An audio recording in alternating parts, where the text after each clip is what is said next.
Honorés camarades de l'avenir, en fouillant la merde pétrifiée d'aujourd'hui pour étudier les ténèbres de nos jours, peut-être demanderez-vous aussi qui j'étais. Et peut-être que vos savants vous diront, coiffant d'érudition les seins des questions, que vivait jadis un chantre de l'eau bouillie, ennemi furieux de l'eau crue. Professeur, ôtez vos lunettes vélo. Je parlerai moi-même du temps et de moi. Moi, l'assainisateur et le porteur d'eau, par la révolution mobilisée et convoquée. Je suis parti au front, quittant les nobles jardineries de la poésie. Moi aussi, la propagande m'a collé aux dents. Moi aussi, j'aurais pu vous pondre des romances. C'est mieux payé et plus charmant. Mais moi, je me suis moi-même jugulé le pied sur la gorge de ma propre chanson. Écoutez, camarades de l'avenir, l'agitateur, le meneur fort en gueule. Étouffant les torrents de poésie, j'enjamberai les livrées lyriques pour venir vous parler de vivant à vivant. J'irai vers vous dans le lointain communiste. Mon vers vous parviendra par-dessus la crête des siècles, par-dessus la tête des poètes et des gouvernements. Mon vers, avec effort, fendra le tas des ans et paraîtra grossier, avec son poids, avec sa forme, comme jusqu'à nos jours est venu l'aqueduc bâti par les esclaves de Rome. Dans le tumulus des livres où l'on enterre les vers, découvrant par hasard la ferraille de mes lignes, vous les palperez avec respect, comme une arme ancienne, mais terrible.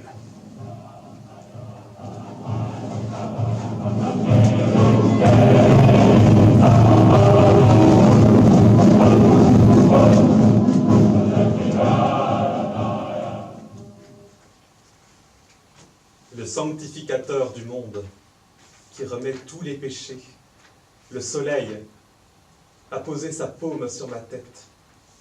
La plus pieuse de toutes les nonnes, la nuit, a mis son voile sur mes épaules. Je baise l'évangile aux 1000 pages de mon amour. Au ciel de mon Bethléem, aucun signe ne brillait. Personne n'empêchait de dormir les mages aux têtes bouclées.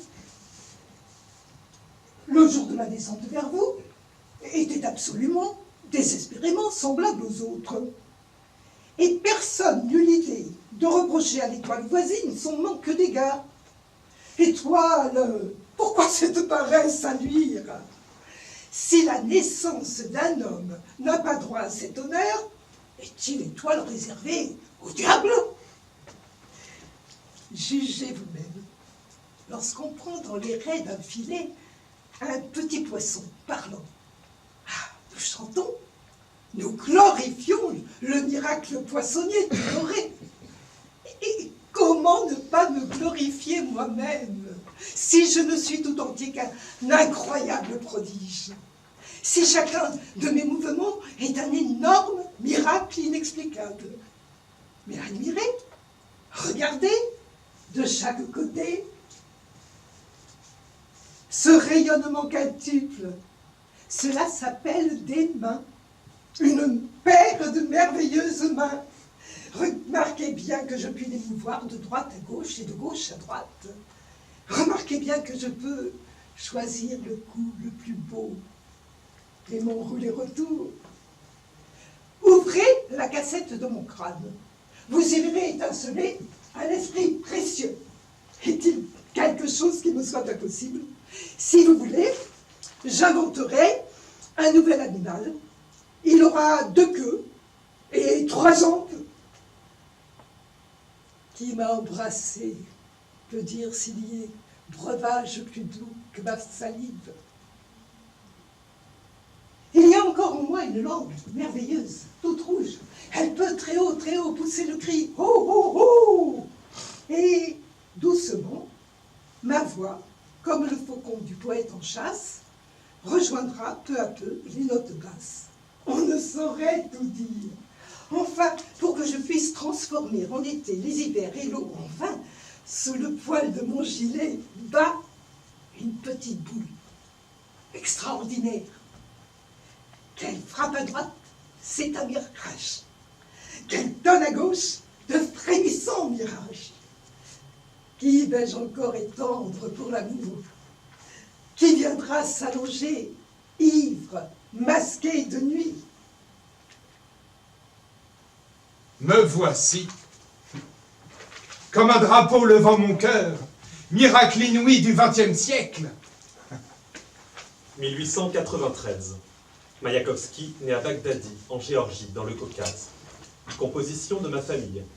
Père, Vladimir Konstantinovitch, garde forestier de Bagdadi. Maman, Alexandra Alexeyevna. Sœur, Lyuda Olia. Il y a encore une tante Anyuta. Il n'existe apparemment pas d'autre Maïakovski. 1904. Guerre avec le Japon. Je vais au lycée. Classe préparatoire. Première, deuxième. Je suis premier. Couvert de bons points. Je lis Jules Verne et, en général, tout le fantastique. Un barbu se met à découvrir chez moi des dons de peintre. Il me donne des leçons gratuitement. 1905, révolution en Russie, épisode du Potemkin. En 1905, âgé de 12 ans et lycéen, Maïakovski se heurte aux Cosaques, qui répriment les manifestants.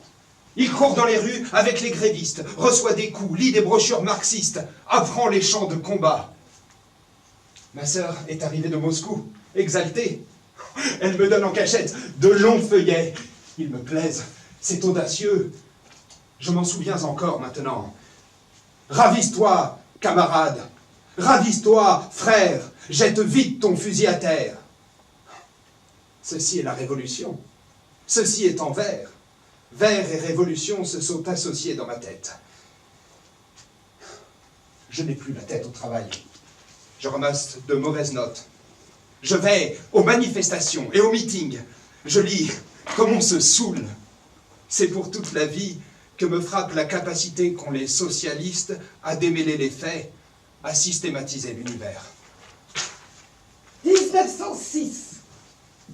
Mort de mon père. Fini la bonne vie, il nous reste 3 roubles. Nous nous mettons en route pour Moscou, mais pourquoi faire? Nous n'y connaissons personne. À Moscou, on manque d'argent. La pension d'État versée pour mon père est de 10 roubles par mois. Maman est obligée de louer des chambres, de servir de repas. Les chambres sont moches. Les étudiants qui les habitent sont pauvres, des socialistes. Et je me rappelle le premier bolchevique rencontré, Vassia Kandelaki. Mes 2 sœurs et moi continuons nos études. Pour joindre les 2 bouts, on décore des objets à la pyrogravure et on les peint. Depuis, je hais infiniment le style russe et l'artisanerie. Au lycée, vient de paraître une petite revue illégale, L'élan. Je me sens vexée, d'autres écrivent, et moi alors, je me mets à gratter. Le résultat est lyrique. Considérant que d'avoir le cœur dans un pareil état est incompatible avec ma dignité sociale, j'abandonne le tout. En 1908, Maïakovski quitte le lycée et adhère au parti bolchevique. J'ai passé l'examen dans un sous-sol industriel et commercial. Reçu. Propagandiste. À la conférence générale, je suis élu au comité de Moscou. On m'appelle le camarade Constantin. Maïakovski conspire, combine des évasions, organise des imprimeries clandestines. Il est arrêté une première fois en 1908, une deuxième fois en 1909, et est enfermé à la prison des Bouterkis à Moscou. Les 11 mois passés dans les prisons sont pour moi d'une importance capitale. Après 3 ans de théorie et de pratique, je me jette sur les romans. Je lis tout ce qui est nouveau. Les symbolistes, Bieli, Balmont. La nouveauté formelle m'excite, mais cela m'est étranger. Les thèmes, les images n'appartiennent pas à ma vie. J'essaie d'écrire de même, mais sur autre chose. Résultat, boursouflé et larmoyante. Cela donne quelque chose comme D'or et de pourpre s'habillaient les bois, sur les coupelles des églises jouait un soleil brillant. J'attendais. Les jours se perdaient au fond des mois, des centaines de jours accablants. Ainsi, tout un cahier. Merci aux surveillants qui me l'ont pris à la sortie. Si jamais cela avait été imprimé... Je sors de prison très agité. Ceux que j'ai lus sont ceux que l'on appelle les grands. Pourtant, c'est si peu compliqué d'écrire comme eux. Déjà, mon point de vue sur l'univers est juste, mais il me faut de l'expérience dans l'art. Que puis-je opposer à l'esthétique de ces vieilleries? Est-ce que la Révolution n'exigera pas de moi d'avoir passé par une école sérieuse? Je vais voir un camarade qui est alors pour moi un camarade du parti, Serioja Medvedev. Je veux faire un art socialiste. Serioja a longuement ri. Oh, t'as les yeux plus gros que le ventre. Je crois tout de même qu'il a sous-estimé mon ventre. J'arrête mon travail de militant, je me remets aux études. Je m'étais dit écrire des vers, j'en suis incapable. Les essais étaient lamentables. Je me suis mis à peindre. 1910. Mayakovsky entre dans une école de peinture et sculpture. Il y fait la rencontre d'un écrivain, David Bourliouk. Apparition à l'école de Bourliouk. Aspect insolent, face à main, redingote, se promène en chantonnant. Une nuit, boulevard Stretensky. Je lis quelques vers à Bourliouk, j'ajoute « C'est un ami à moi ». David s'arrête. Il m'observe. Il rugit. « Mais c'est vous qui avez écrit ça! Mais vous êtes un poète de génie !» L'emploi à mon sujet d'un adjectif aussi grandiose et aussi peu mérité me réjouit. Je me plonge dans les vers. Ce soir-là, je suis devenu de façon inattendue poète.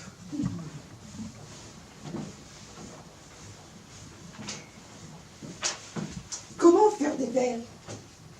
Notre haine permanente principale va à la médiocrité petite bourgeoise avec ses romans, ses critiques.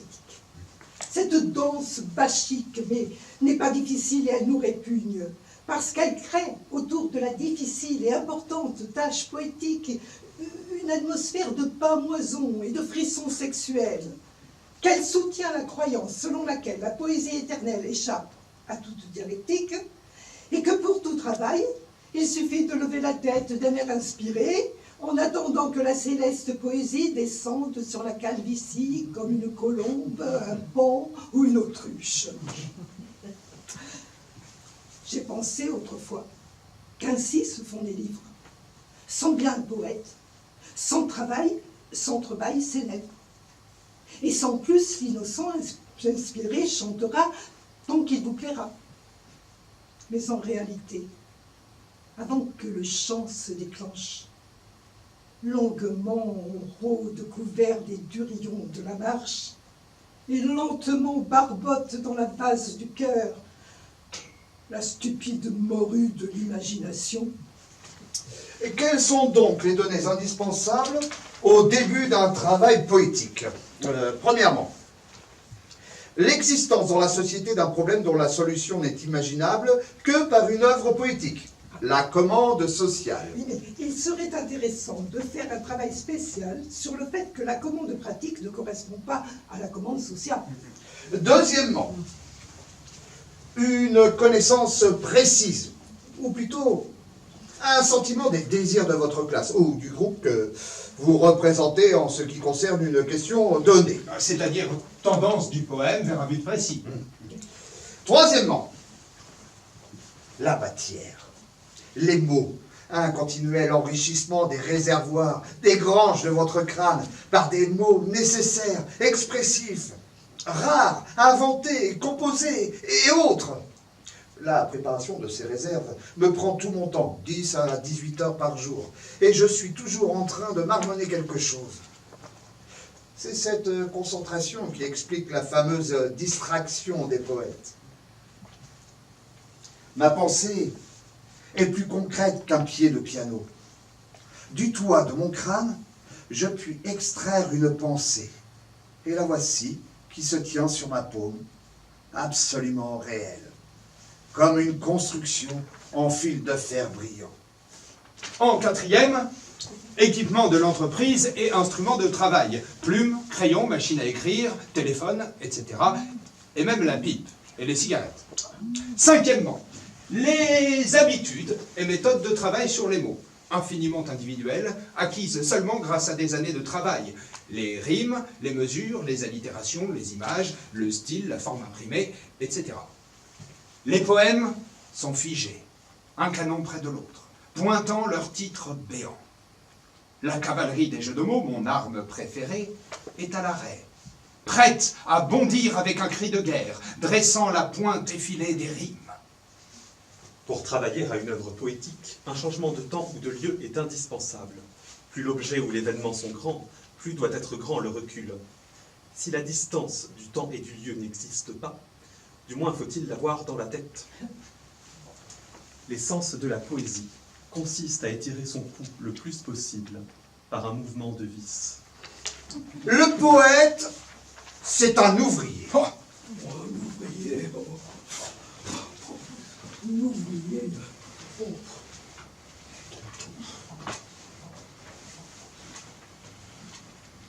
On aboie au poète. À toi. Mais je voudrais t'y voir devant un tour. Quoi, des vers, des balivernes. Qu'il faille être au travail, on fait le sourd. Peut-être que personne, comme nous, n'a le cœur à l'ouvrage. Je suis une fabrique. Et si les cheminées me manquent, peut-être sans cheminée, n'en faut-il que plus de courage.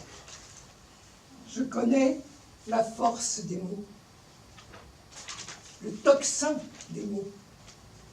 Non pas ceux qu'applaudissent sous l'éloge, ceux par qui les cercueils s'arrachent du sol pour défiler sur leurs pattes de chêne. Parfois on les rejette, ni imprimés, ni lus, mais ils galopent, sangles tendues, résonnent par les siècles. Et les trains viennent en rampant lécher les mains calleuses de la poésie. Je connais la force des mots. Du vent, semble-t-il, un pétale tombé sous le talon d'une danse, et l'homme pourtant, avec toute son âme, ses lèvres, sa carcasse.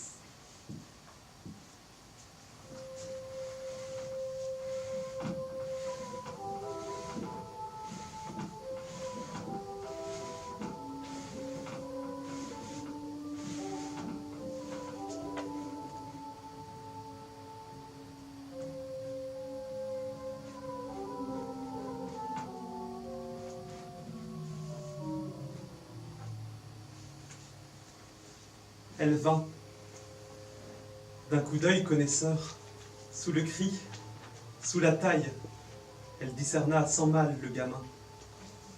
Elle prit et enleva le cœur, et simplement s'en fut jouer comme une petite fille à la balle.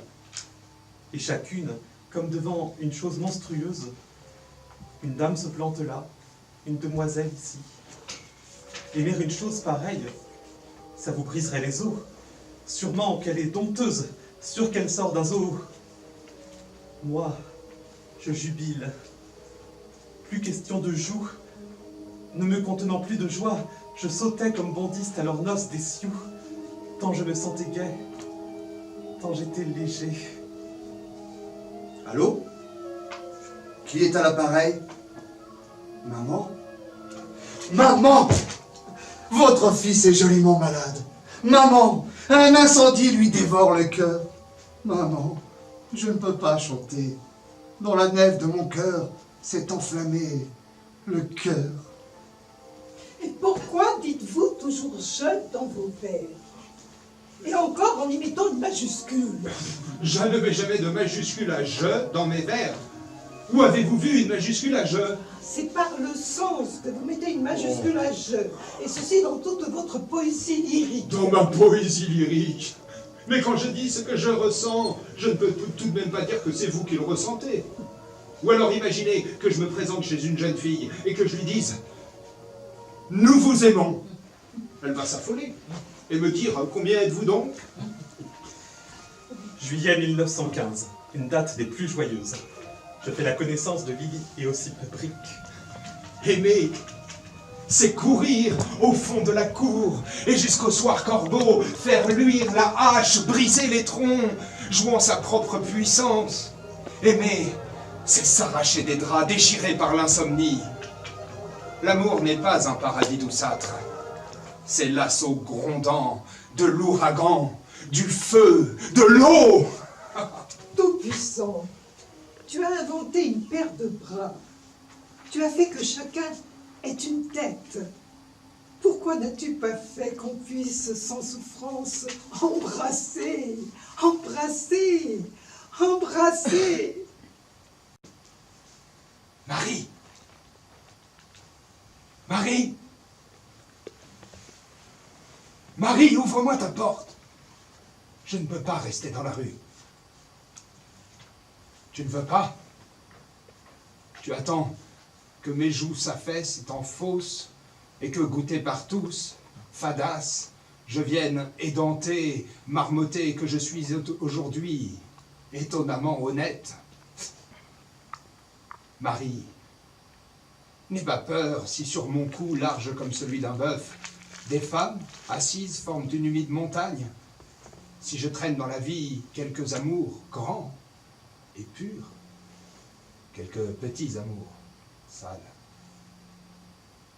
Ne crains pas qu'à nouveau les brumes de la trahison m'emportent vers les milliers de jolis visages qui ont aimé Maïakovski. C'est la dynastie des reines qui ont séduit un cœur fou. Marie, viens plus près. Quand la nudité ne fait plus honte, ou quand seulement un frisson craintif de parcours donne le charme inaltéré de tes lèvres.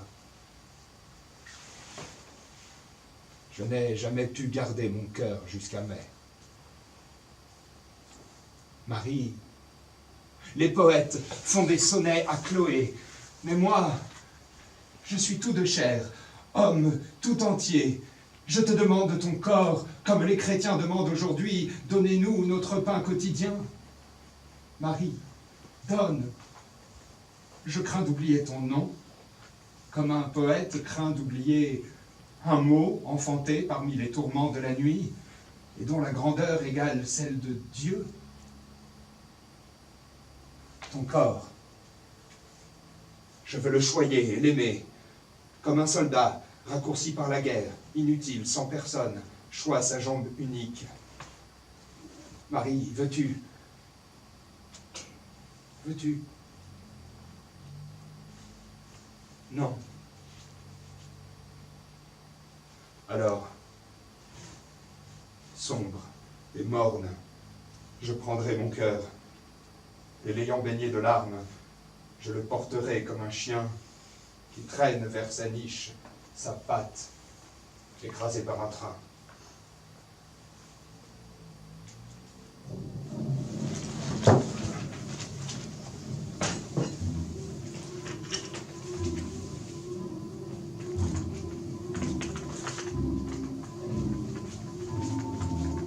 Donner à la Révolution les mêmes noms qu'elle a bien aimés le premier jour, parce que sans elle, il n'est pas pour moi d'amour.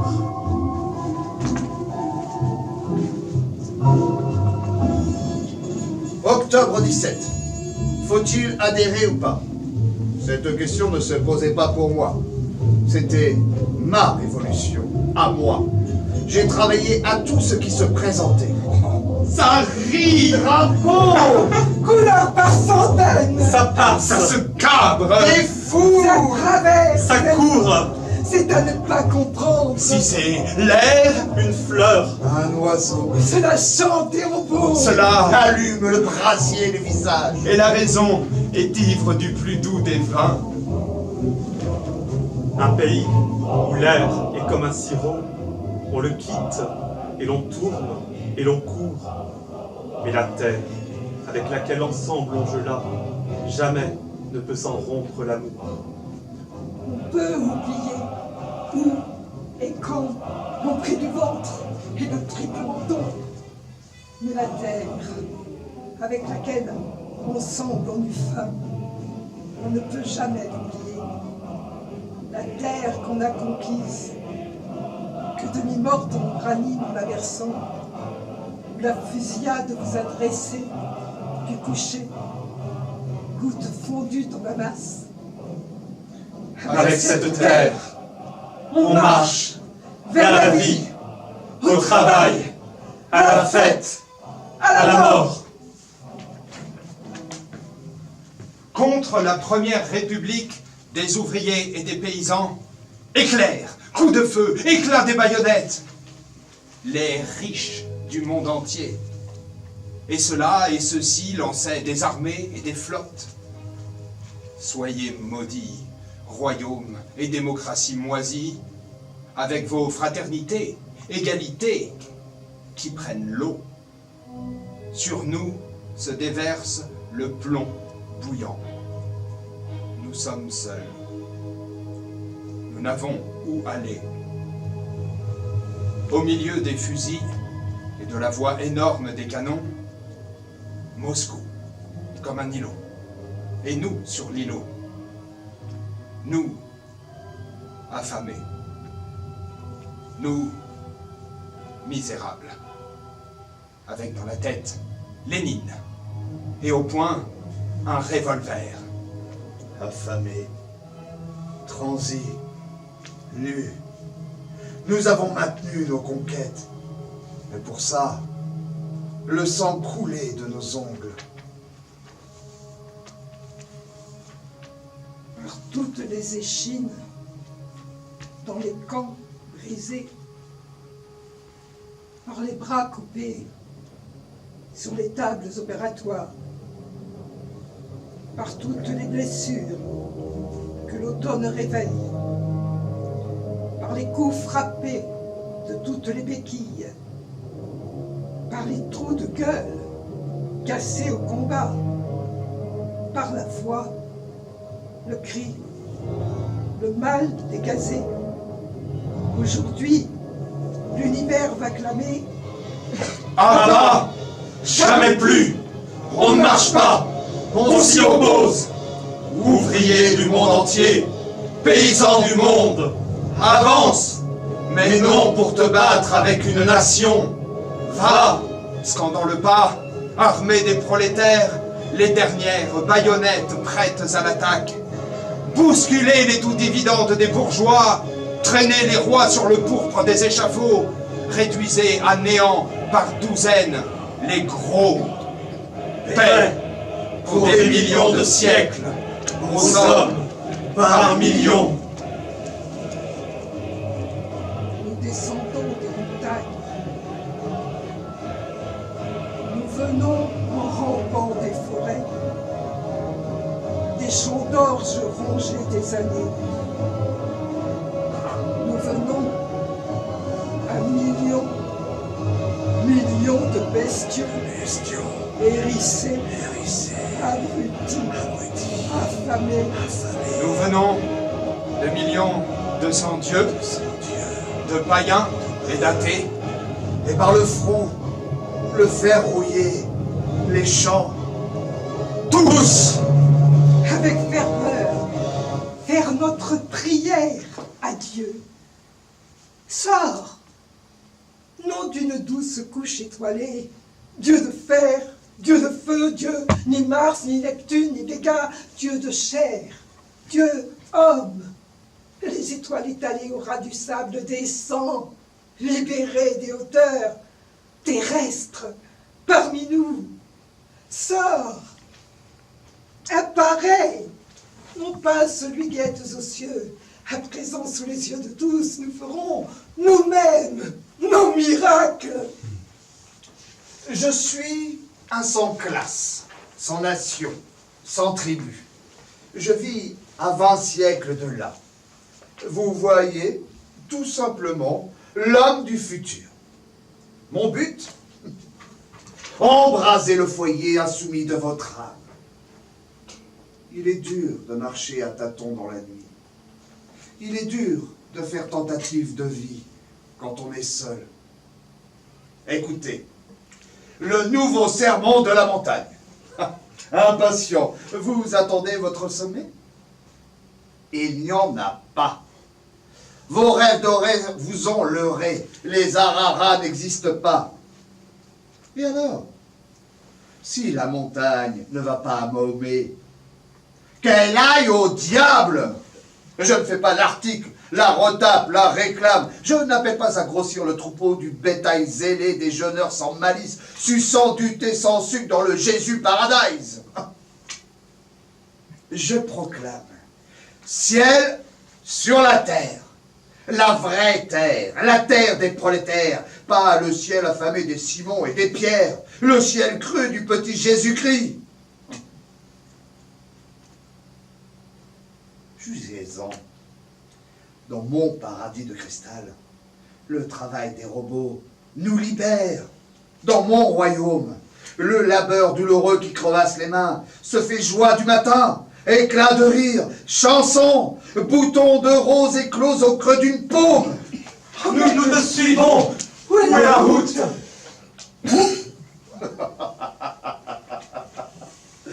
Vous attendez qu'on vous chante les merveilles. Mais elle est ici, à portée de vos bras, à portée de vos mains, à portée de votre main. Où sont-ils? Que font-ils vos bras repliés en une inutile croix? Vous vous tairez comme des gueux misérables et gelés quand vous avez l'hégémonie de l'univers. Prenez vos bras, le gauche, le droit, le salut est là. Camarades, arrivez! La tête de pont est faite. Ça alors! En voilà des merveilles. Mais nous sommes de nouveau sur la terre. La boucle est bouclée. Qu'elle est ronde, cette garce de boule. Qu'elle est ronde. Allez, l'allumeur, prends ton échelle, pars en reconnaissance.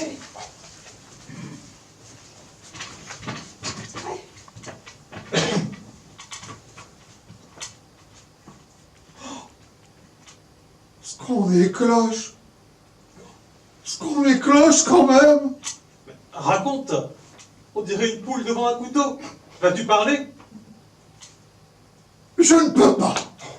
J'en perds la boule. Oh, donnez-moi une langue de 100 pieds, de 100 lieues, plus claire et plus pure qu'un rayon de soleil. Ni chiffre-paul, ni torchon. Mais chants de lyre et de violon. Les joailliers, les branlerets, les rossignols chanteraient leur message. Et puis même, c'est impossible à raconter. Les bâtiments de 100 étages couvrent la terre dans tous les sens, et les ponts dansent leur ballet sous les nuages. Au pied des maisons, des montagnes de vivres, et des monceaux de choses. Des fils de train, fils de lumière fuient sur les ponts. Et Comment ça, des fils? Oui, des fils. Des lampes électriques roulent des yeux aveuglants, rayonnant des milliers de chevaux.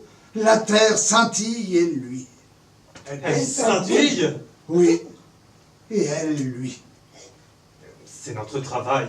C'est obligé. Qu'y a-t-il d'étonnant? Mais bien sûr, c'est nous qui l'avons fait. Mais j'ai du mal à croire que le travail engendre ce prodige. Sornette, baliverne, quel mystificateur! A-t-on jamais vu dans la vie tirer des figues d'un acacia? Cessez de glapir. C'est l'électrification. L'électrification.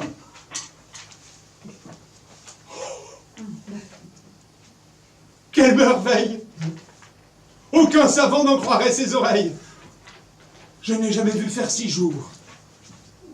Mais ce n'est pas la Terre, c'est une comète avec une queue de train luisant. Que faisons-nous? Beuglant comme des bœufs sous le joug. On attendait, on patientait, durant des ans et des années, frôlant sans cesse, sans la remarquer, cette merveille. Bon Dieu, à quoi bon les musées? Partout, on ne voit que des trésors. Et cela, du ciel ou du coton? Si cela est œuvre de nos mains, nous franchirons tous les obstacles. Architectes de l'univers, décorateurs des astres, nous sommes faiseurs de miracles. Nous lirons les rayons du soleil en faisceaux de balais pour décrasser les nuages du ciel à l'électricité. Les fleuves du monde couleront en miel, la rue sera pavée d'étoiles. Creuse, pioche, Si, père fort, hurrah à tout, hurrah à tous. Cette porte aujourd'hui postiche ouvrira demain sur le réel. Nous Nous le savons, nous le croyons.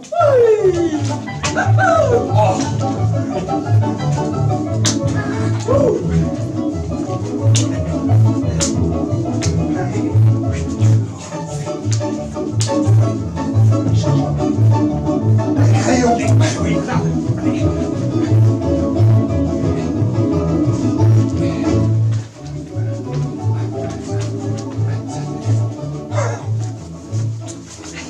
Les fenêtres Rosta sont une chose fantastique. Une poignée de peintres desservait à la main un peuple de 150 millions. En recevant les télégrammes, avant que les journaux ne les aient imprimés, le poète, le journaliste donnait le thème par la satire, par les vers. Pendant la nuit, les peintres se traînaient par terre, travaillant sur des feuilles de plusieurs mètres. Et le matin, souvent avant la distribution des journaux, les affiches étaient déjà placardées dans les endroits les plus fréquentés, gares, marchés, etc. Comme on n'avait pas à tenir compte des machines, on faisait des affiches de dimensions considérables, 4 mètres par 4 mètres, en plusieurs couleurs, et qui arrêtaient toujours n'importe qui, même un homme qui courait. Mange de l'ananas, bouffe de loi, ton tour viendra, bourgeois. En 18, la République socialiste fédérative de Russie a la tête ailleurs qu'à l'art. Dans l'art et l'éducation, c'était des conciliateurs. Je termine le mystère bouffe. J'en fais la lecture, on en parle beaucoup. Cela fait terriblement hurler les gens, surtout les intellectuels communisants. Les esthètes en gueule. Oh, vous écriviez de si beaux vers, et maintenant vous faites des choses pareilles. Moi, je n'ai jamais travaillé n'importe comment pourvu que cela rapporte, mais je n'ai jamais refusé d'écrire un poème sur un thème d'actualité, que cela soit sur le Koulak, sur l'école ou sur les petites peaux de lapin du Rochta. L'an 19. Je fais des tournées dans les usines avec le Mister Bouffe. La tête est prise par 150 millions. J'entre dans le travail d'agitation de la Rosta.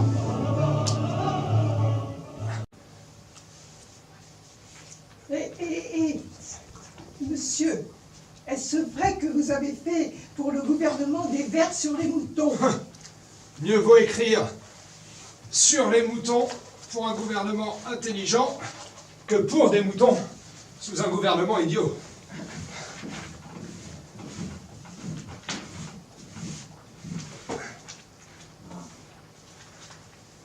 Désembourber l'avenir. L'avenir ne viendra pas tout seul si nous ne prenons pas des mesures. La commune n'est pas une princesse féerique pour que d'elle on rêve la nuit. Le communisme ne réside pas seulement dans la terre, dans la sueur des usines, mais aussi chez soi, à table, dans les rapports, la famille, les mœurs. Celui qui à longueur de journée grince des jurons comme une charrette mal graissée.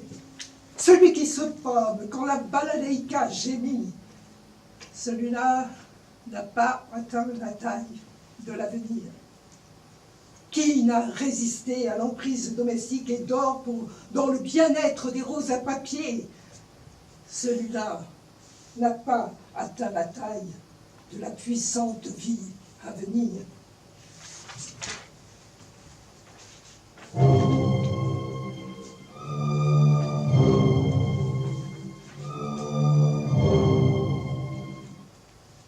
1924.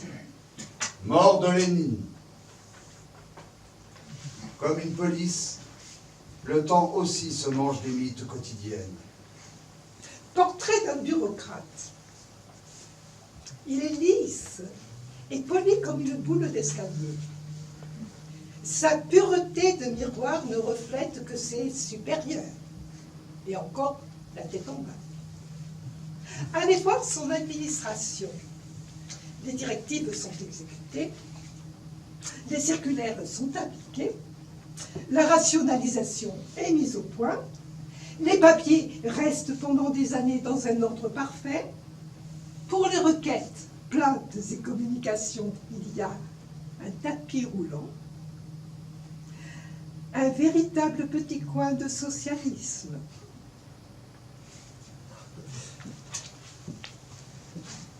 Ils sont deux, de dimensions différentes, mais de nature semblable. Ce sont les célèbres Punesia normalis et Petit bourgeoisus vulgaris. Tous deux hantent les matelas moisis du temps. La Punesia normalis s'engraisse et se coinfre sur le corps d'un homme, puis tombe sous le lit.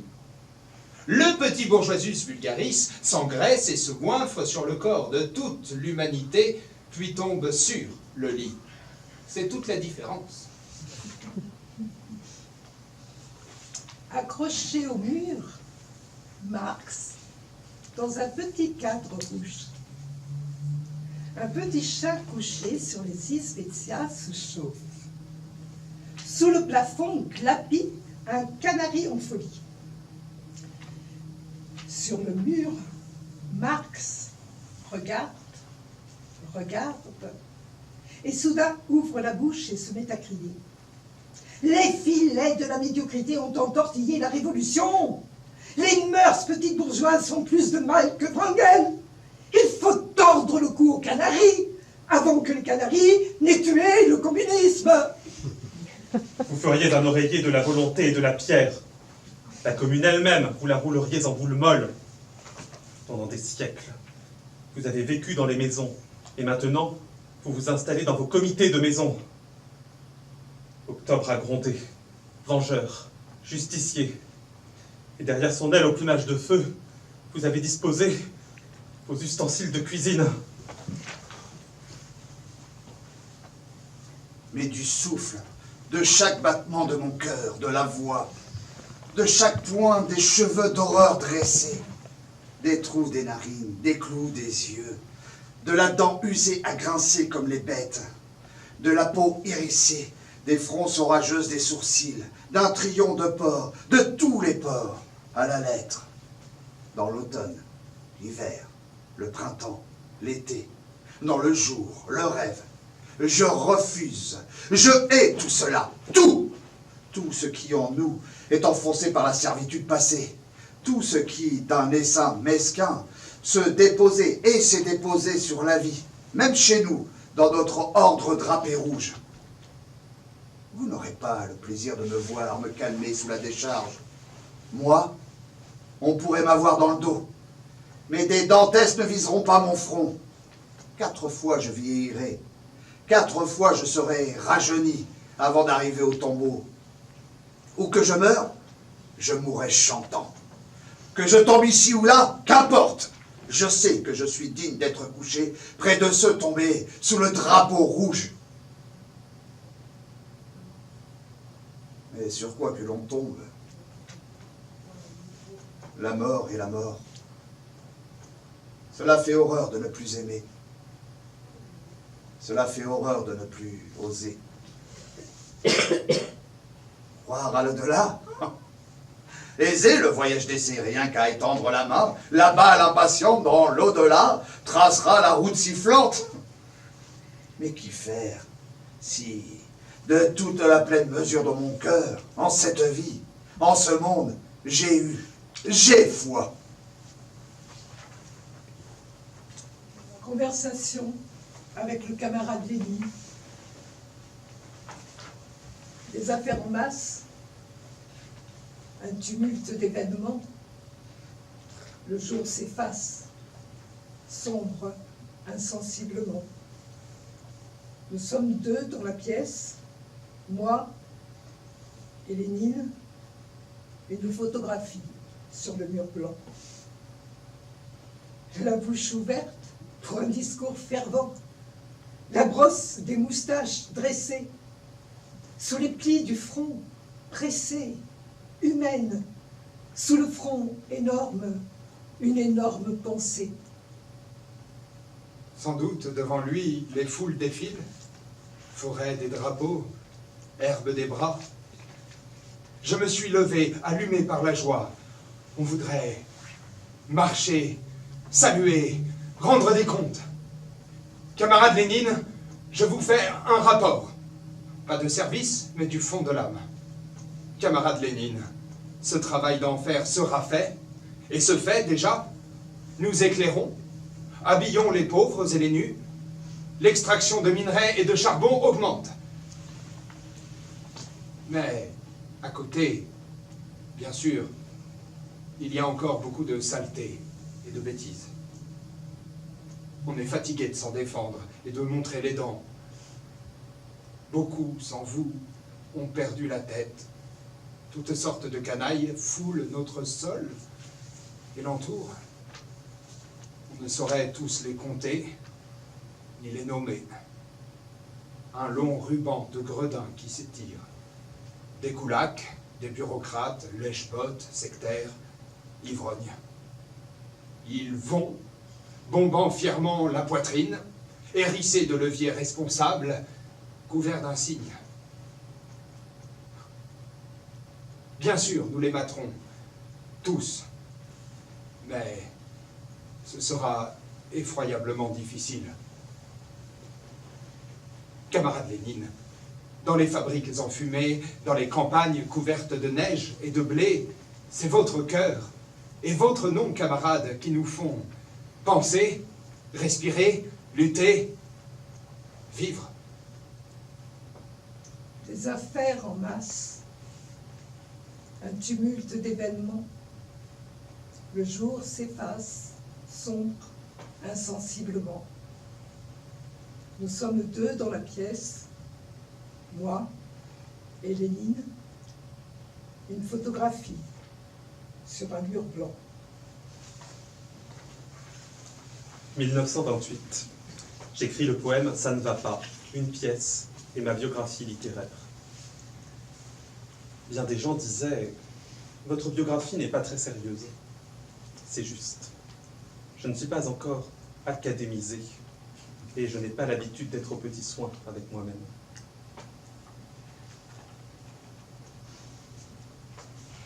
1929, Mayakovsky écrit La punaise sur l'embourgeoisement du nouvel homme socialiste.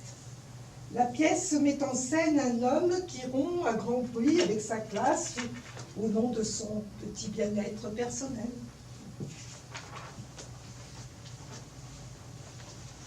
1930. Mayakovsky écrit La grande lessive, ou Les bureaucrates au bain. Les spectateurs sont incroyablement partagés. Les uns disent qu'ils ne se sont jamais tant ennuyés, les autres qu'ils n'ont jamais tant ri. Les bureaucrates sont furieux. Ne nous jugez pas mal, camarades. Nous pouvons nous tromper, mais nous avons pensé que notre théâtre servirait la lutte et l'édification, que le spectateur en sortirait remué, qu'il en sortirait pour démasquer les incapables. Quant à moi, je vous demanderai au nom des ouvriers et des paysans de ne pas me remuer. Vous nous prenez pour un réveil matin, peut-être? Il faut flatter mon oreille au lieu de me remuer. Votre tâche première est de flatter mon regard. Remuer est inutile. Après nous être livrés à nos activités sociales et dirigeantes, nous voulons goûter le repos. Retour au classique. Retournez à l'école des plus grands génies qui illustraient le passé maudit. Combien de fois je vous l'ai dit? Mais bien sûr, l'art doit refléter la vie. Une vie pleine de beauté, avec des beaux hommes pleins de vie. Montrez-nous de beaux mâles dans de beaux paysages.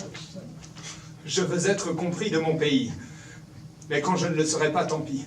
Dans mon propre pays, je passerai de côté comme passe une pluie oblique.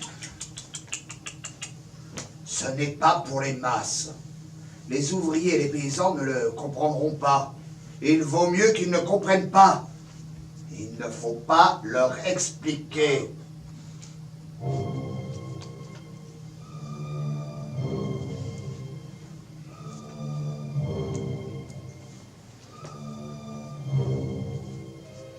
« 9 mars 1930. À Leningrad, ces jours-ci, on joue les funérailles de Vladimir Mayakovsky. Ce sont les dernières représentations des bains. Ensuite, fini. On m'enlèvera pour toujours de l'affiche. Les bains sont interdits et ne seront plus jamais joués en URSS jusqu'en 1953. Mes vers, je ne leur dois pas un rouble. L'ébéniste chez moi ne livre pas de meubles, et sauf une chemise fraîchement lavée, en conscience, je n'ai besoin de rien. Devant la commission de contrôle des lumineuses années à venir, au-dessus de la bande des rapaces et filous poétiques, je lèverai, comme une carte du parti, tous les 100 volumes de mes livres bolcheviques. 25 mars 1930. J'ai organisé cette exposition sur mes 20 ans de travail parce que, vu mon caractère bagarreur, on me prête tant de noirs méfaits, on m'accuse tant de péchés, vrais ou faux, que parfois, je me mets à souhaiter de partir n'importe où. Pour 2 ans, pour plus. Mais dès le lendemain, je reprends du poil de la bête. J'abandonne le pessimisme, je retrousse mes manches et je me mets à me bagarrer. Revendiquant mon droit à exister comme écrivain de la Révolution, pour la Révolution, et de ne pas rester en marge. «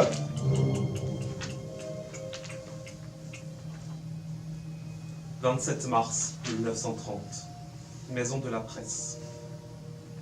Camarades, j'ai 38 ans de vie physique et 20 ans de vie dite créatrice. Et j'ai toujours affirmé mes idées par la force de mes propres poumons, par la puissance, la vigueur de ma voix. Et je ne m'inquiéterai pas si mon œuvre est annulée. Ces derniers temps, une opinion s'est formée selon laquelle je serais un talent universellement reconnu. Et je suis content que le spectacle Les Bains détruise cette opinion.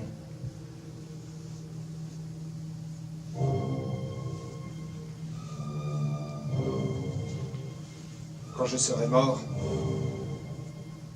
vous lirez mes vers avec des larmes d'attendrissement. Aujourd'hui, de mon vivant, on dit sur moi toutes sortes de sottises. On m'injurie beaucoup. Lily, bientôt 2 heures. Tu es couché peut-être. Dans la nuit, comme une oca d'argent, coule la voie lactée. J'ai tout le temps. Et les éclairs des télégrammes ne viendront plus te réveiller, te tourmenter. Comme on dit, l'incident est clos. Inutile de passer en revue les douleurs, les malheurs et les torts réciproques. Vois quelle paix sur l'univers. La nuit a imposé au ciel une servitude de temps et tant d'étoiles. 14 avril 1930, 10h15. Le poète se suicidait d'un coup de pistolet dans son studio du passage Loubianski. À tous, je meurs. N'en accusez personne. Et pas de cancan, le défunt avait ça en horreur. Maman, mes sœurs, mes camarades, pardonnez-moi. Ceci n'est pas un moyen, je ne le conseille à personne. Mais moi, je n'ai pas d'autre issue.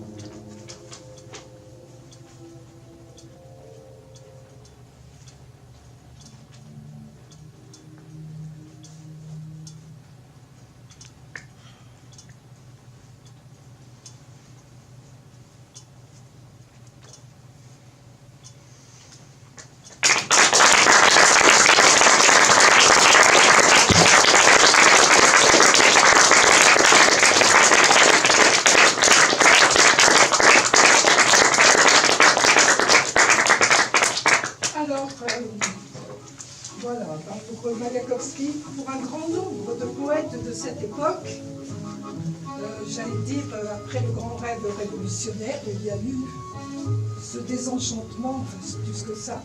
Il y a eu beaucoup de poètes qui se sont suicidés à l'époque. Il y en a qui ont été emprisonnés, mis en fond, etc. Sous la période stalinienne.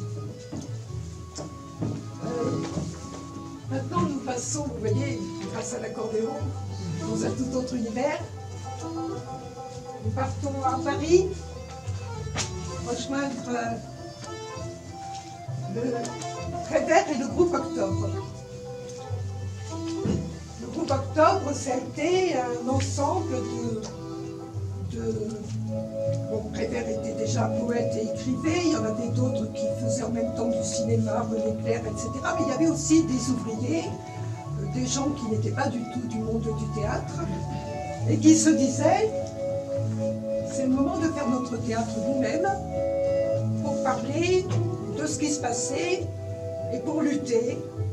Et ils écrivaient très vite et mettaient en scène et réalisaient très rapidement des sketchs qu'ils allaient ensuite jouer dans les usines en grève. Alors on va vous en donner quelques petits exemples.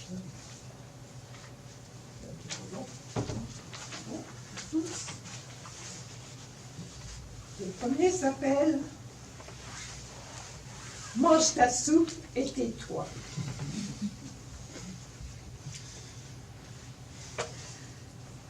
Bien au chaud l'hiver, bien au frais l'été. Oh, qu'elle était bien installée, la bourgeoisie. Elle allait et elle venait dans sa petite cuisine bourgeoise. Tout le monde l'enviait dans la maison. Et les saisons succédaient aux saisons. De temps en temps, un beau militaire entrait par l'escalier de service et il troussait la bourgeoisie. Quand ce n'était pas un militaire, c'était un ecclésiastique. Ou un flic. Mais, mine de rien, naturellement. Et le mari fermait les yeux. Le capital n'était pas jaloux. Dans le fond, voilà ce qu'il pensait, le capital.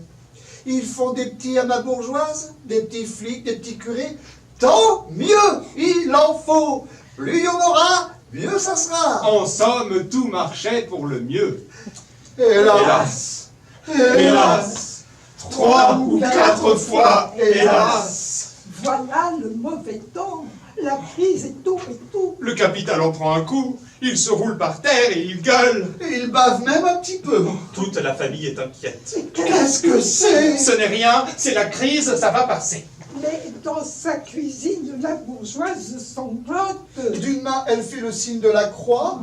De l'autre, elle fait la cuisine, la mayonnaise. Avec ses pieds, elle berce les enfants. Mais les petits-enfants, les petits bourgeois, ne veulent pas dormir. Ils entendent, venant de très loin, les pas et les cris des marcheurs de la faim. Leur bonne mère leur a dit, si vous n'êtes pas sages, les chômeurs vont venir et ils vont vous prendre. Oh, les petits bourgeois en seraient peur. Il y a des ogres dans le sous-sol de la maison. Il y a des chômeurs dans les environs. Le militaire de service est assis sur un escabeau. Il a un nez en bec de corbin et la tête dans les mains.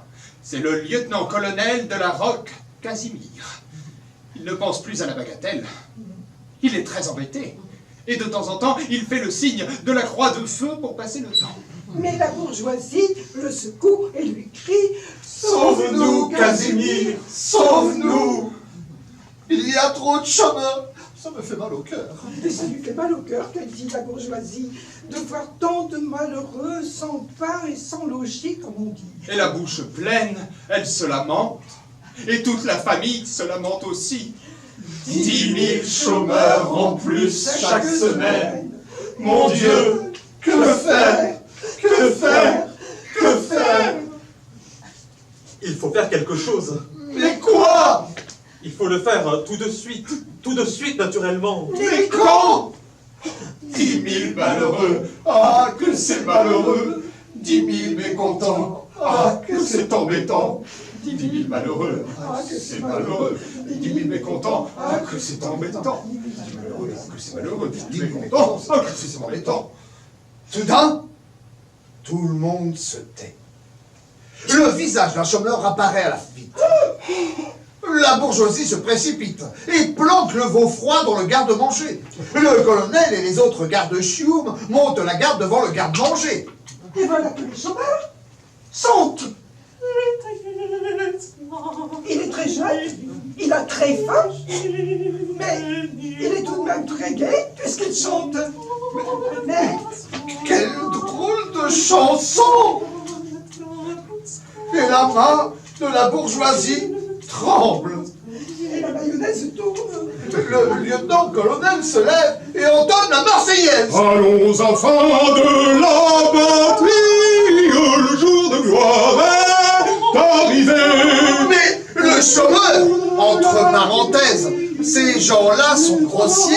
Le chômeur se prend le nez entre le pouce et l'index et fit le geste de tirer la chasse d'eau.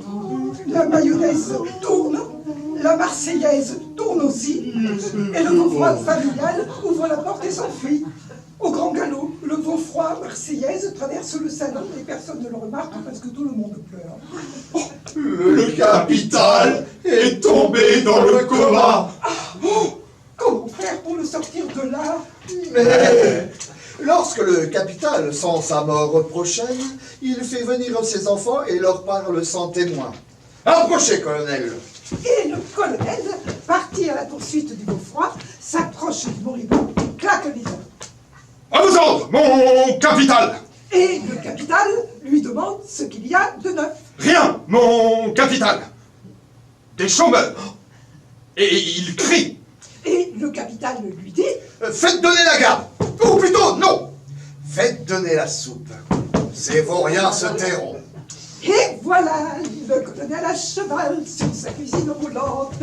Voilà les femmes du monde, les jolies cuisinières qui viennent dans leur voiture particulière, ma chère, tremper de leurs mains fines la soupe populaire. Croix de feu, croix de bois, croix de fesses. Sous la pluie, des chômeurs font la queue. Les chômeurs seront mieux trempés que la soupe. Tout est pour le mieux. Tant mieux. Un petit bravo pour le colonel. Voilà la soupe. Un petit bravo pour ces dames. Voilà nos... Faites le beau. Mais un chômeur la trouve mauvaise, la soupe, et la manière de la servir, et il le dit. Soudain, ces dames et ces beaux messieurs s'approchent. Et derrière eux, les flics s'approchent aussi. Et le chômeur entend la même phrase qu'on lui servait tout petit lorsqu'il cherchait à comprendre. Mange ta soupe et tais-toi. Et les femmes du monde ont une tête de mort au bras et répètent en souriant: mangez votre soupe et taisez-vous. Mangez, dites merci et allez-vous-en. Si vous n'aimez pas ça, laissez-le. Ne dites pas que c'est mauvais, soyez polis. Vous êtes invités. Invité. Invité. Vous nous invitez à ronger les os après que vous avez mangé la viande. Vous nous invitez à manger les restes de ce que vous nous avez volé. Notre soupe, comme vous dites. Nous la mangerons parce que nous n'avons rien d'autre à cause de vous. Mais c'est la soupe de la peur, servie par des voleurs. Nous la mangerons encore demain parce qu'il faut vivre malgré tout. Mais nous ne voulons plus voir autour de nos assiettes la sale gueule de la charité, l'hypocrite grimace de la pitié. Nous ne tendons pas la main. Entendez-nous, regardez-nous. C'est le poing que nous levons. J'ai du mal à croyer, ça n'est pas vraiment que je tienne à continuer de l'engraisser. Mais aussi petite soit la mienne de paye, j'en ai besoin pour bouffer. Je fais des trous dans ma ceinture, un parcours pour mieux gérer.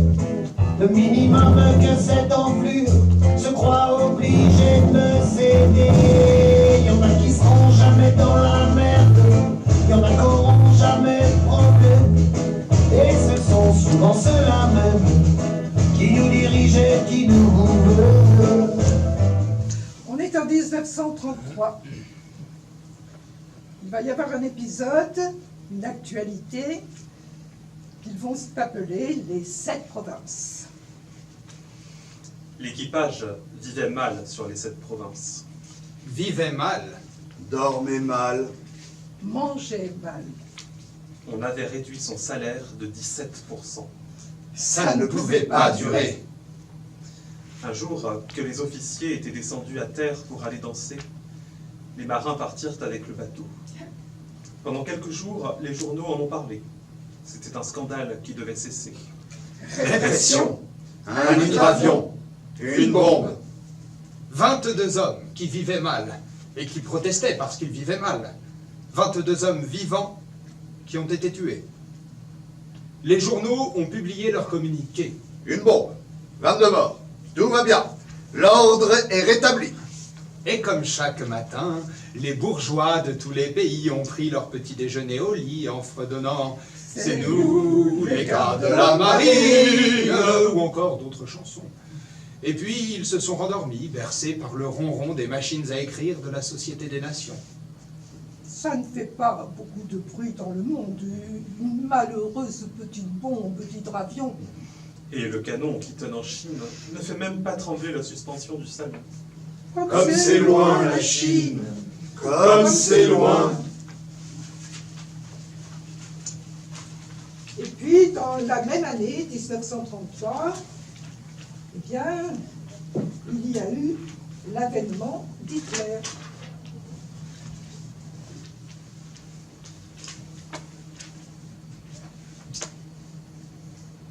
Braves gens, vous pouvez dormir sur vos 2 oreilles. Dormez, braves gens, dormez. Mais... Crash! Crash! Crash! Les banques de New York baissent leurs rideaux de fer. Les braves gens sont debout, livides, au bas du lit. Qu'est-ce que vous dites? Je suis mal réveillé. La bourse de New York va fermer. Oh, comme Comme c'est c'est près, près, New York! Comme c'est près. Câblé? Câblé! Câblé! Ça va mal au pays de la prospérité et Ford demeure maintenant au rez-de-chaussée. S'il se jette par la fenêtre, on pourra peut-être le sauver. Ça va va mal. mal. Le bourgeois pleure des larmes et grince des dents. Il devient de plus en plus méchant. Comme ce grand homme mythologique qui n'était sensible qu'au talon, le bourgeois n'est sensible qu'au fric, même quand on lui joue du violon. Il tuerait bien tout le monde pour garder sa maison, mais il ne peut pas tuer lui-même. Il faut qu'on croie qu'il est bon. Alors, il cherche un homme. Comme Diogène, Alors il trouve un homme. au fond d'un vieux tonneau de peinture. Hitler. Hitler! Hitler! L'homme de paille pour foutre le feu. Le tueur. Le provocateur. On présente d'abord le monstre en liberté. On le présente aux ouvriers. Mais c'est un ami, presque un frère, Oh. un ancien peintre en bâtiment.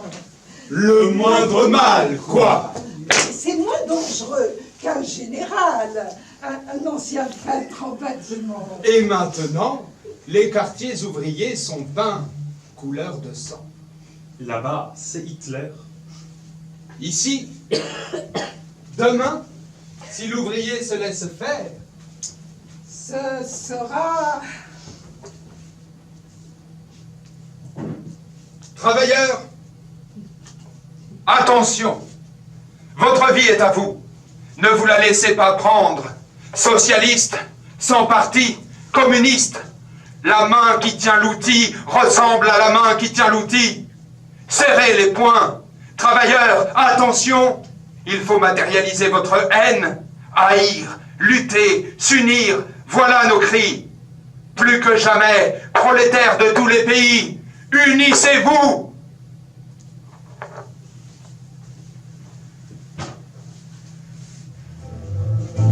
Je le croise devant l'usine, dans sa BMW, dans sa Porsche ou bien son Alpine, suivant ce qui l'a motivé. Moi je caresse mon vélo, depuis qu'ils ont décidé, afin de relancer le marché de l'auto, interdire aux poubelles de rouler.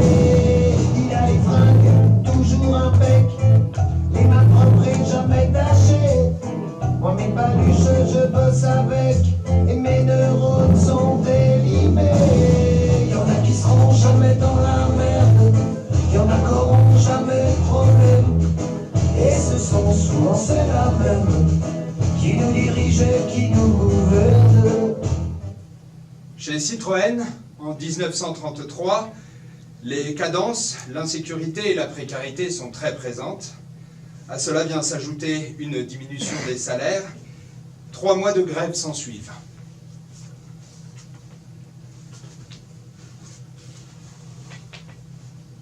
Dans les sales quartiers de misère, ce sont de petites lueurs qui luisent, quelque chose de faiblard, de discret, des petites lanternes, des quinquets.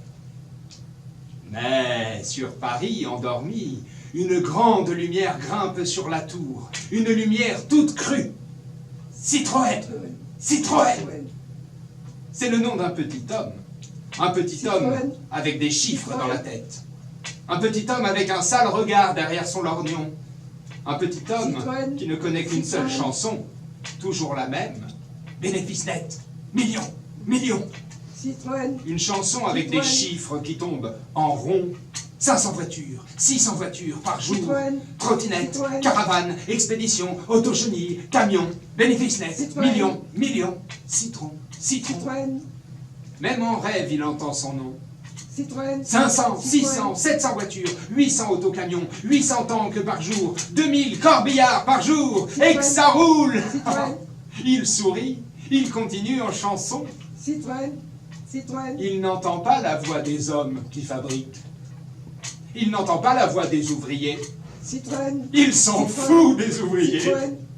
Un ouvrier, c'est comme un vieux pneu. Quand il y en a un qui Citroën. crève, on ne l'entend pas crever. Citroën n'écoute pas. Citroën. Citroën n'entend pas. Il est dur de la feuille pour ce qui est des Citroën. ouvriers. Pourtant, au casino, il entend bien la voix du croupier. 1 million, monsieur Citroën, 1 million. Oh, s'il gagne, c'est tant mieux. C'est gagné. Mais s'il perd, ce n'est pas lui qui perd. Ce sont les ouvriers. Citroën. Ce sont les ouvriers. C'est toujours ceux qui fabriquent qui, en fin de Citroën. compte, sont fabriqués. Et le voilà qui se promène Citroën. à Deauville. Citroën. Le voilà à Cannes, qui sort du casino. Le voilà à Nice, qui fait le beau sur la promenade des Anglais, en petit veston clair, beau temps aujourd'hui. Le voilà qui se Citroën. promène, Citroën. qui prend l'air. À Paris aussi, il prend l'air. Il prend l'air des ouvriers. Il leur prend l'air. Citroën. Le temps, Citroën. la vie. Et quand il y en a un qui crache ses poumons dans les ateliers, ses poumons abîmés par le sable et les acides, il lui refuse une bouteille de lait. Citroën. Une bouteille de lait. Mais qu'est-ce que ça peut lui foutre? Il n'est pas laitier. Il est Citroën. Il a son nom sur la tour. Il a des colonels dans ses ordres, des généraux garde-chiourmes, espions, des journalistes lui mangent dans sa main. Citroën. Le préfet de police rampe sur son paillasson. Citron, citron, Citroën. millions, Citroën. millions. Citroën. Et si le chiffre d'affaires vient à baisser pour que, malgré tout, Citroën. les bénéfices ne diminuent pas, il suffit d'augmenter les cadences et de baisser le salaire des ouvriers. Citroën. Baisser les salaires! Citroën. Mais ceux qu'on a trop longtemps entendus en caniche, ceux-là gardent encore une mâchoire de loup pour mordre, Citroën. pour se défendre, Citroën. pour attaquer, Citroën. pour faire la grève. La grève. La grève. Vive la grève! Il a dit bon en politique, et comme grâce à arroser, que c'est le prix jamais ne lui piqueront le cœur de son chéquier. Ils ont le cumul sympathique de maire et de député. Ils ont la morale cathodique et le chômage suranné. Peu importe l'ascenseur qu'ils aient à se renvoyer. Peu importe puisque l'erreur c'est qu'on est trop dans l'escalier. Y'en a qui seront jamais dans la merde, y'en a qui auront jamais de problème. Et ce sont souvent ceux-là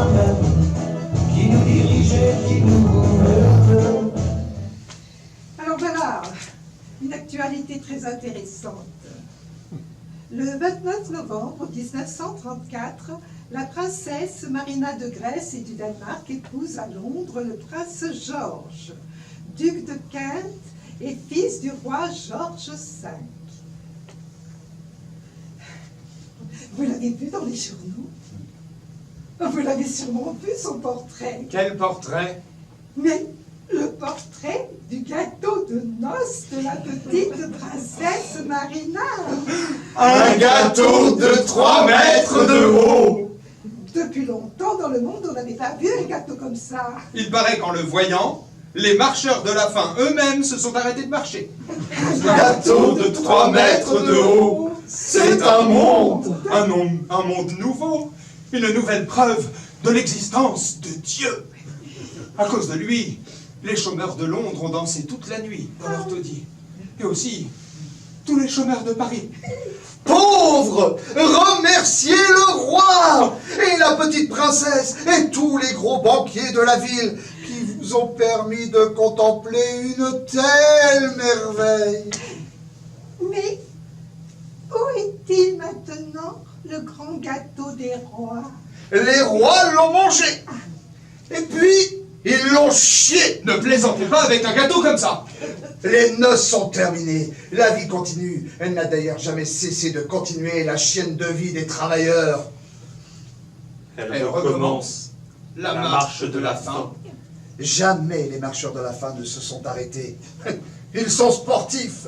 Peut-être même qu'ils marcheront jusqu'au jour des Jeux Olympiques et qu'ils donneront la main à tous les lanceurs de briques. Ça fera une belle panique dans le monde entier. En attendant, les manifestants de la cité Jeanne d'Arc sont emprisonnés, condamnés. Prison, prison, prison. Maison de correction. Oh, 2 ans de prison, qu'est-ce que c'est? Rien. Parlez-moi plutôt du gâteau de noces. Un Grand gâteau de 3 mètres de haut. Un agent tue un chômeur. Le brave agent est acquitté. Qu'est-ce qu'un chômeur? Un chômeur d'1,70 m de haut. Parlez-moi plutôt du gâteau. En Espagne, dans les Asturies, c'est la révolution. Les mineurs rouges se battent et meurent pour la terre, pour le pain, pour la liberté. Mais qu'est-ce que c'est que les Asturies? Des petites montagnes et de rien du tout. Mais qu'est-ce que c'est que la terre? Qu'est-ce que c'est que la liberté? Qu'est-ce que c'est que le pain? Parlez-moi plutôt du magnifique gâteau de noces de la pauvre petite princesse Marina. Un gâteau de 3 mètres de haut. Et puis voilà. Nous sommes maintenant en 1934. Hein. Le climat social se dégrade de plus en plus. Bon.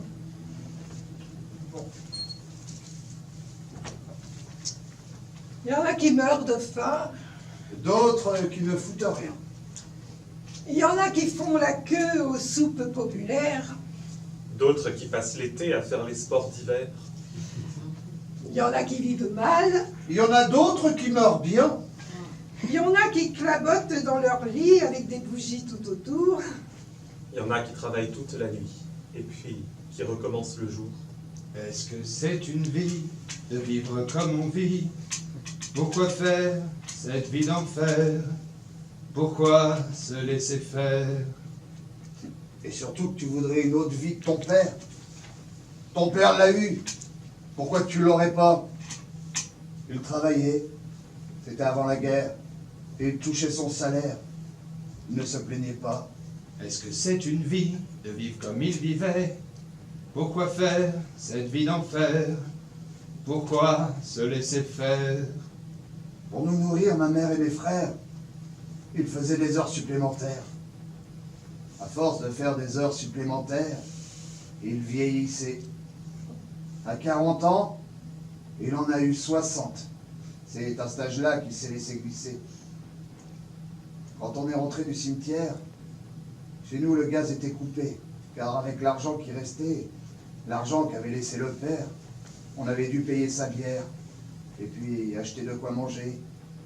Et comme alors c'était l'hiver, on était dans l'obscurité. Moi, j'ai allumé 2 bougies. Et puis, on s'est mis à manger. Il y avait mes 2 frères qui pleuraient, et le plus petit qui s'endormait. Et la mère qui parlait du père et qui disait... Est-ce que c'est une vie de vivre comme on vit? Pourquoi faire cette vie d'enfer? Pourquoi se laisser faire? Chaque jour, il travaillait dans l'électricité, où il était mal payé. Maintenant, il est dans la terre, et chez lui, le gaz est coupé. C'est ceux qui fabriquent la lumière qui vivent dans l'obscurité. L'année d'après, on est retourné au cimetière. Cette fois, c'était pour accompagner notre mère. Il y avait les voisins qui étaient venus. Il y en avait un qui avait trop bu et qui chantait. Est-ce que c'est une vie de vivre comme on vit? Pourquoi faire cette vie d'enfer? Pourquoi se laisser faire? Maintenant, les années ont passé, mais le sort du prolétaire, il n'a pas beaucoup changé. Moi et mes frères, on n'a rien à faire. On n'a rien non plus à manger. On n'a que le secours du chômage. Mais c'est comme le secours en noyer. On vous sort de la flotte, on vous fait les tractions, et puis la phare jouée, on vous refout dans le fond. Est-ce que c'est une vie de vivre comme on vit? Pourquoi faire cette vie d'enfer? Pourquoi se laisser faire? Non, ce n'est pas une vie de vivre comme nous vivons. Et cette vie d'enfer, c'est nous qui la changerons. Et cette vie d'enfer, c'est nous qui la changerons. Il a dit bon en politique, et comme grâce à arroser, de celle qui jamais ne lui pique, que rend le cœur de son chéquier. Ils ont le cul sympathique, de maire et de député, ils ont la morale catholique, et le chômage suranné. Peu importe l'ascenseur, ils aiment à se renvoyer. Peu importe puisque l'erreur, c'est qu'on est trop dans l'escalier. Y'en a qui seront jamais dans la merde, y'en a qui auront jamais de problème. Et ce sont souvent ceux-là même qui nous dirigent et qui nous gouvernent. Printemps 1936. La faim, la fatigue et l'ennui. Voilà la vie des travailleurs.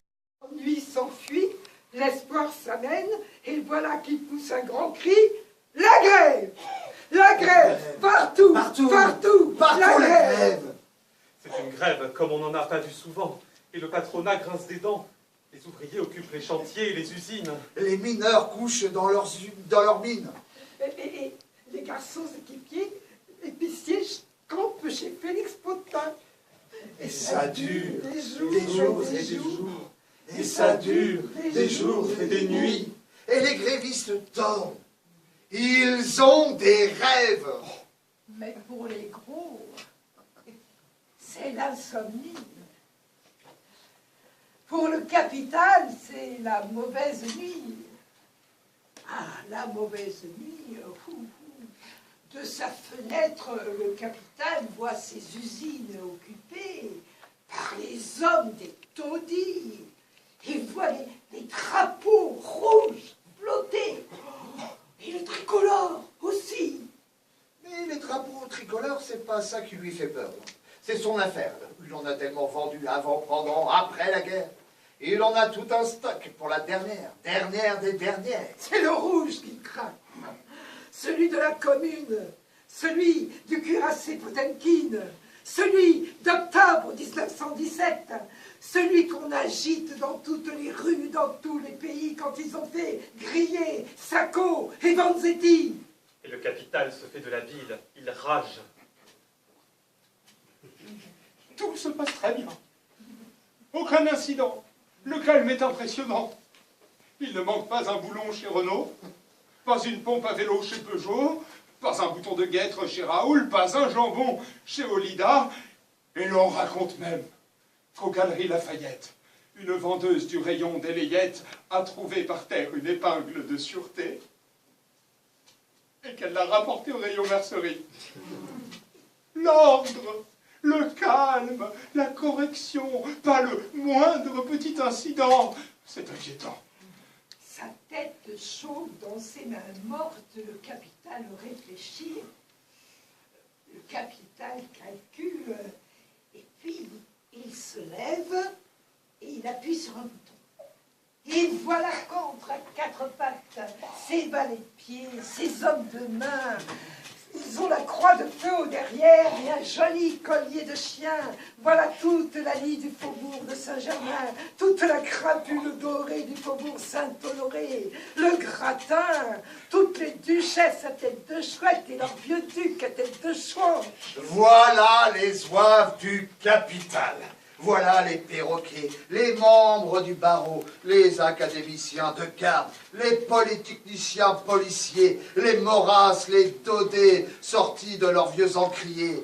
Voilà les affameurs, les architectes à taudis, les entrepreneurs de malheur, les amiraux malades de la peste, les gardes-chiourmes, les retourneurs de vestes. Voilà les montreurs d'ombre religieuses, les prestidigitateurs de la misère, ces messieurs prêtres, curés de Saint-Sulpice, archevêques de Paris, de la ville Rabel ou du Saint-Laurent du Maroni. Tout ce monde grouille et supplie. Sacré capital, ayez pitié de nous. Sacré capital, ayez pitié de nous. Le capital alors meurt. Pavoisez, pavoisez, pavoisez, mettez des cocardes à vos chapeaux et des bouquets de fleurs à la queue de vos chevaux. Pavoisez. Et si vous voulez mon avis, le tricolore, voilà l'ami. Alors tout ça, ce sont des sambas pavoisés en famille. Le père, la mère, les fils et les filles de famille, et il y en a des milliers et des milliers de fils de famille. Et comme ils sont beaux à voir quand ils défilent. Le tricolore au bout d'une perche, le tricolore à la boutonnière, le tricolore à la braguette. Comme ils sont beaux à voir, le tricolore au suspensoir. Écoutez, la jeunesse des dorés qui crie d'une voix de châtré « La France aux Français! La France aux Français !» C'est l'écume du quartier latin, la jeunesse des écoles du crime. Bête comme ses pieds, fière comme un pape, sourde comme Maurras, elle a dans ses oreilles du coton tricolore. Et le seul cri qu'elle sait pousser sont des derniers cris de mort. Évidemment, tout ça paraît ridicule et grotesque et risible et con.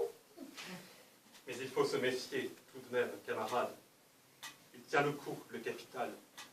On sait bien, grâce à vous, il en a pris un bon coup. Mais tout de même, il tient le coup, camarade. Méfiez-vous. Méfiez-vous. Méfiez-vous. Il est dur, rusé, sournois, le capital. Il vous passera la main dans le dos pour mieux vous passer la corde au cou. Méfiez-vous. Défendez-vous. Il est malin, le capital, camarade. Il a plus d'un tour dans son sac. Et le sac au dos, par exemple, c'est un de ses plus fameux tours. Tout est bon d'être gagné. Méfiez-vous, camarades. La vie n'est pas encore tellement rose. Elle n'est pas tricolore non plus. Elle est rouge, la vie, comme le sang qui coule dans vos veines. C'est votre vie vivante, la vie des travailleurs vivants. Défendez-la contre la mort, contre le monde des morts, le monde des blêmes et des aigris, le monde des affameurs qui voudraient bien vous voir mourir au champ d'honneur pour la patrie. On ne se pas claquer cet hiver, d'une bonne congestion, puis le bonheur.